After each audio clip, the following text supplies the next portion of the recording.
Okay, second question, we'll go first to Darren. Do you believe there is such a thing as a victimless crime? If so, what offenses would you place in this category? Let's first define what we think victimless crime is. The first thing that comes to most people's mind as well, it's a crime that doesn't harm somebody, like drug abuse. Well, that's not accurate. It harms society right off the bat. If you have children, you're married, it devastates your family. It could cause a situation where your children are literally taken away from the state if you're such a bad abuser. It causes child abuse, neglect.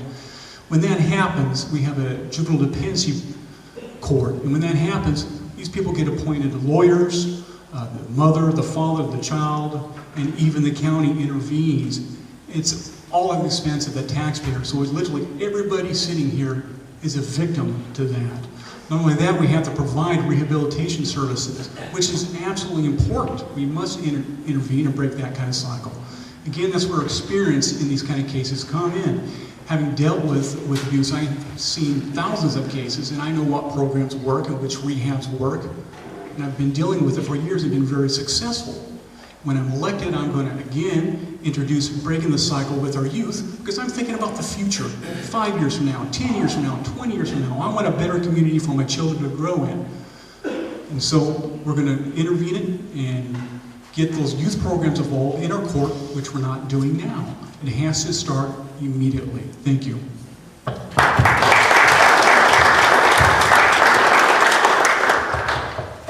Chris, same question. Okay. I think the first thing you need to look at is how you define victims, and both in the traditional sense and in the larger sense of what it means to be a victim of a crime. There are clear cases where victims are involved. I think everyone can think of those. But even in cases where you wouldn't have a specific victim, there are impacts, and all of us are affected by that. First of all, use law enforcement resources. When we have victimless crimes that are the traditional trespassing or property crimes that involve law enforcement resources, we have very minimal resources in this community. And when we have police and few people on duty and they're out dealing with those types of crimes, they're not available to deal with more serious crimes. We have the impact on the courts in processing multiple charges and multiple cases filed against people for things like public intoxication. We have the impact on the legal system and the resources used there. And we also have impact on services. We live in a rural community, it's a poor community, and we lack vital services for things like substance abuse and mental health treatment and domestic violence treatment.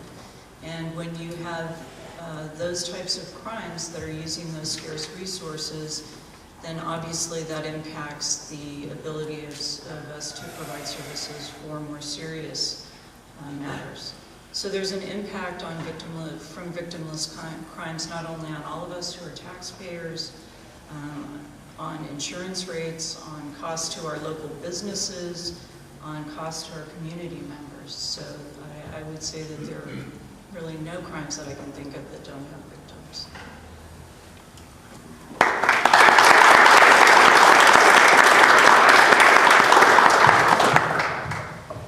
Thank you. Question number 3, we'll go to Chris first. Violent crime, particularly youth violence, is perceived to be at a level by many national experts. Is perceived to be at a crisis level by many national experts today. What, if any, do you believe the appropriate role for the court in addressing this perceived crisis?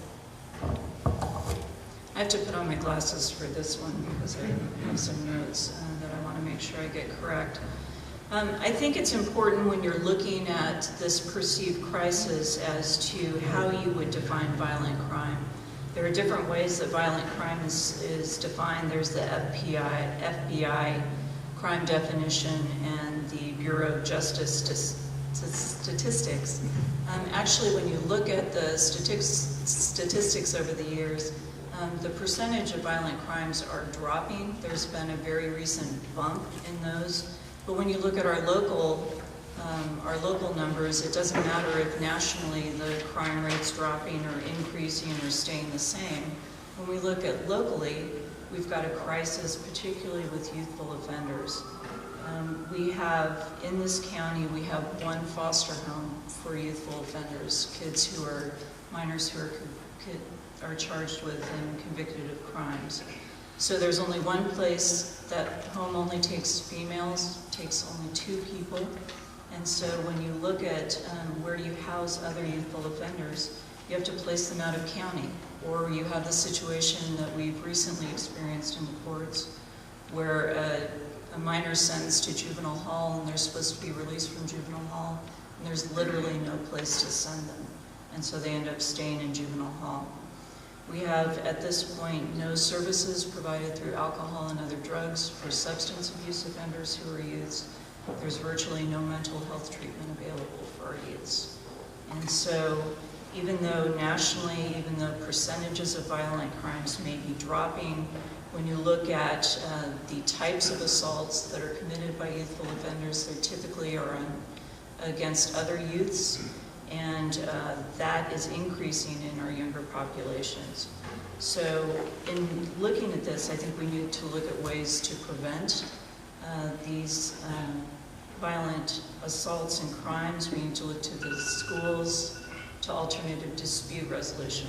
And I have some other facts that I'd like to talk. I'd be happy to talk to you about afterward.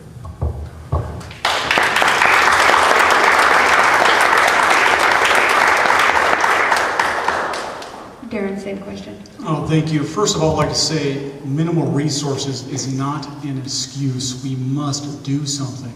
Furthermore, violent offenders don't go to foster care. They go to the now Center for Juvenile Justice, also known as the California Youth Authority. That aside, for the past 17 years, I have dealt with thousands of juveniles. I have personally interviewed them, violent offenders from rape to molestation, all sorts of crimes. So I have special insight into what they're thinking.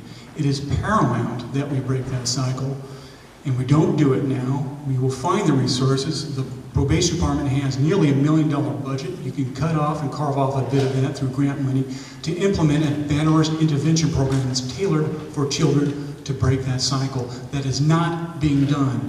In the past year and a half, no one has profited that forward. It's one of the first things I'm going to do if elected. We also have violent offenders. When they get involved with crime, there's special enhancements they can be charged with, and so we can garner further jurisdiction, which means have a hold over the juvenile for a longer time in an effort to rehabilitate them. We are under a legislative mandate to do that. Priority number 1 in juvenile court is rehabilitation of the child, their safety, and then public safety. And I take all 3 of those functions very seriously. I've been doing that for 17 years. Thank you.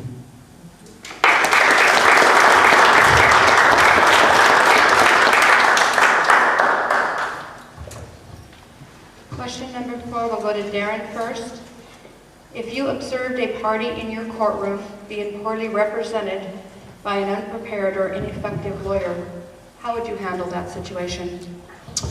Thank you. When I first made my opening statements, I talked about experience, and this is where experience is extremely important, especially when you're in charge of a trial court and you're seeing trial attorneys going through trial. You hope the judge would have the actual experience in putting on a trial to understand when they actually see a young lawyer struggling with complicated issues in a case. It is my job as a judge, especially in a rural community, to make sure we have the highest standard of legal care.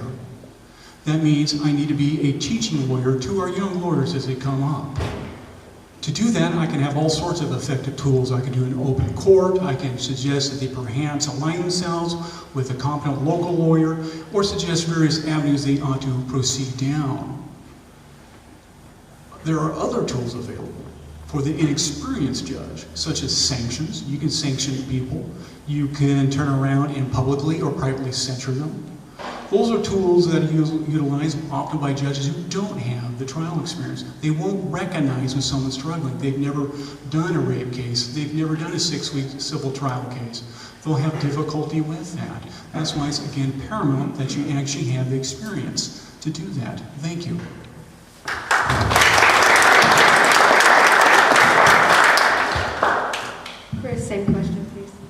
you. I think that this is where experience as a judge is really important. One of the things that new Would you judges... bring it forward again, please? Yes. Thank you.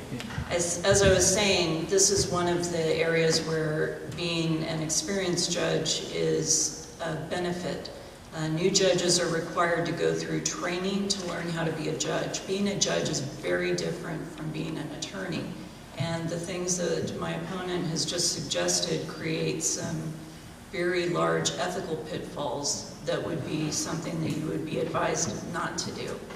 As in dealing with unprepared or ineffective lawyers, first I think it's appropriate because you're running the courtroom to model appropriate behavior. You're there on time, you're prepared to hear your cases, you're knowledgeable about the law, and you make your expectations clear of the behavior that's going to be expected out of attorneys. There are situations where a judge is required to make reports for attorneys who are convicted of crimes, who've had reversals of judgment due to attorney misconduct, incompetent representation, willful misrepresentations by an attorney. If there are contempt holdings or any sort of conduct that warrants discipline under the Business and Professions Code, there are canons of judicial ethics that require you to take action. If an attorney's ability to act is impaired by their substance abuse issues or mental or medical conditions, then there are also duties that a judge is required to take. And if you are aware that there's been a crime committed, then you're required to take action as well. There are guidelines for dealing with attorneys who are DAs and public defenders, and I think that there are things that you can do informally to explain or grant continuances to give attorneys more time to prepare.